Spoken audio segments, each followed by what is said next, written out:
You don't get to decide someone else's path. You just get to decide whether you're going to walk with them. Today, I'm going to talk a little bit about free will and understanding that we are each on our own journey. This is actually another one of our empowered communication keys. Trusting the timing of others' journeys. Sorry, I had to look. It's like, trust the timing of others' journeys. And this really comes down to the fact that often from a mistaken place of wanting to help, we kind of end up with sloppy boundaries. You know, we've talked about boundaries, we've talked about spheres of influence, and we tend to want to tinker in other people's sphere of influence, but we're trying to do it from a good place. The problem is that each of us has our own life to live. And it doesn't feel good to be on the receiving end of someone trying to manipulate our path. So let me give you an example. So let's say that you have a friend who is single and they keep picking the same wrong significant other one time after another, that they just have this specific character trait that they seem to be really drawn to, but that is totally not working for them. And you keep giving them this counsel because they keep going, what am I doing wrong? And you're like, well, you keep picking people who have this particular character trait and that is not working for you. And they keep choosing that. At the end of the day, there is a reason why. And you may not know what it is. They may not know what it is. But if it keeps reappearing in their journey, you have to trust that it is there for a reason.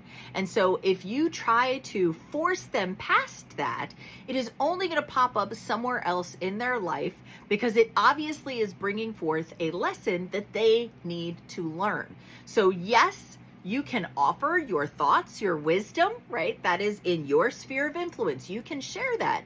But ultimately, you have to release them to make their own choice. So if you are giving ultimatums, if you are, trying to control or manipulate, it gets really messy. And this is the kind of thing that honestly that ends relationships, because the person on the other side, even though you may be coming from good intentions, it does not feel good to have someone impinge your free will.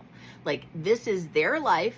They get to make their choices for good or for bad, and you can give them information to choose from, but ultimately you have to release them onto their path and let them do it. Now, you don't have to choose to stay to watch the train wreck that results, okay? That is your choice. That is your path. That is your free will. So you can very definitely choose to draw a healthy boundary and say, I love you, but you don't even have to tell them. You can just start removing your energy. You don't have to do a daily phone call anymore. You don't have to have your weekly cup of coffee with them. You just start, retracting your energy and not being as present. And that is your choice. You can do that. Again, the art of non-action, like you can pull back.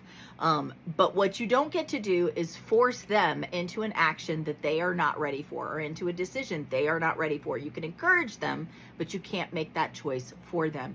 And so really honoring that free will, honoring their decisions, honoring their right to make those decisions, whether they be good or bad, is the most loving thing that you can do for somebody else, because you're really trusting that their journey is their own and that it is for their good and it is for them. And by doing that, you are indicating to them that you trust them to make that journey, and also that you trust that they're being led and that is going to be ultimately for their highest good.